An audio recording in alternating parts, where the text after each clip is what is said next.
All right, get ready, y'all. We are here with dating expert Devyn Simone from 3-Day Rural Matchmaking, which means it must be time for Hoda and Jenna's relationship dilemmas. Okay, Devyn, let's get to some viewer questions. These are good. Okay, here, first up, Brianna from Port Charlotte, Florida needs advice about her upcoming wedding.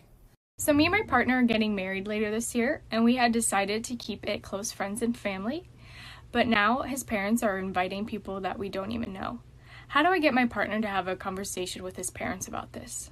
Ooh, this is a hard one. That's very sticky. Because it's not really him, it's his parents. Yeah, that's a tough situation to be in. At first, I would ask some questions, which is just like, are the parents helping pay for the wedding, right? Because that's going to affect how you approach it. If they are, then they're going to have some say. If they're not, then they don't necessarily need to get a say. Second thing is communicate to your partner how you're really feeling, because sometimes guys, especially with wedding planning, they don't know the stress that you're carrying. So communicate like what a big deal it is for you, and make sure you get on the same page. After that, you can ask him if he'd feel comfortable chatting to his parents. Hopefully he says yes. If he says no, maybe you're kind of the stronger personality of the two, then ask for his support at least when you have that conversation. So the two of you go and have that conversation. Here's why. She has to get comfortable expressing her needs in the relationship overall, even with his family, because otherwise it sets a precedent. So down the road, if she feels like she can never speak up to his family, it creates a cycle that's going to get worse. It's their day, so the parents should probably not be inviting random people. Probably they'll understand. I like when you start off. Parents get excited. You're getting married. They want to do a thing. They don't think in the moment. You know what someone did with me when they were trying to approach something that was sticky? They said, I know you can understand this. Yeah. We really are trying to limit it. Like, you almost tee it up, giving them the credit. Yes. I know you totally understand where we're coming from here, but we really are trying to keep it small. You know what? So it doesn't make it feel and I would change one other thing you said that you've been teaching me. I know you're trying to, I know you'll understand this, and I know you'll understand this, and we're trying to keep this to friends and family. She loves the word and. Not but. We're taking it out. Okay, so next up is Darek. We were practicing. We literally were practicing saying dark. It's Friday. It's dark. It's Friday. It's Darek, and he's from Hoboken, New Jersey. He has a question about the holiday season. I've been seeing somebody for about 4 months now, and she's not planning on going home for the holidays. So I was wondering if I should invite her to my family's for the holidays. You know, I don't want her to spend time alone. Love to spend time with her. But, like, I really don't know. What do I do?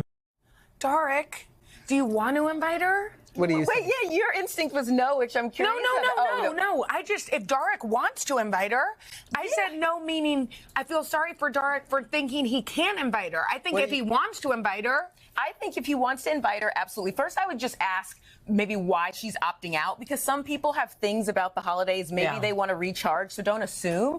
But then if she's like, I was going to stay here, don't have any other plans, and if he wants to invite her, totally invite her. And to take the pressure off, you can say, hey, you're welcome to spend time with me and my family. Love to have you. No pressure. By the way, my family makes the best peach cobbler, or whatever else. You can make it sort of playful and fun, and don't assign meaning to whatever answer she decides. So if she says no, don't be like, well, that's it. She doesn't like my family. Just let her.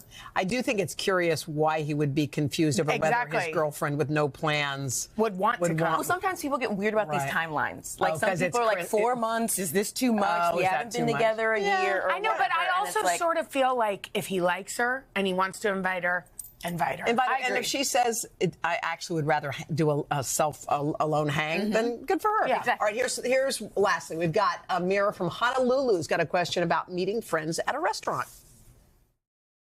I went on a date last week, and towards the end of dinner, he asked me if I wanted to meet his friends at another restaurant. I went because we were having fun together, but when I got there, he didn't do a good job of incorporating me into his friend group, and I felt a little on my own.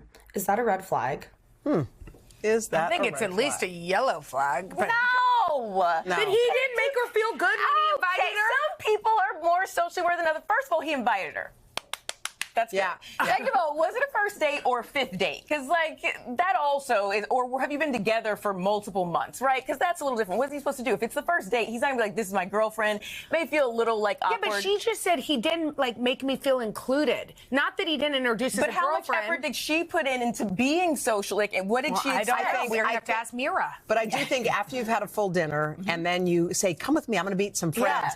I do kind of think it's incumbent upon the date to say, hey, this is Mira. Mira, this is what John. Was her expectations? Maybe he did that, and her expectation was that he'd stay by her. Or maybe he was hanging because they were all of his friends, and she was like, "Oh, you brought me here, and I'm sitting here like a bump on a log." I know, but I do have to say, if somebody invites me to something, and we're both outgoing, so it's fine, and the boy has the back to you the whole time, that is a yellow flag. That is a yellow flag. Now, I don't know what happened.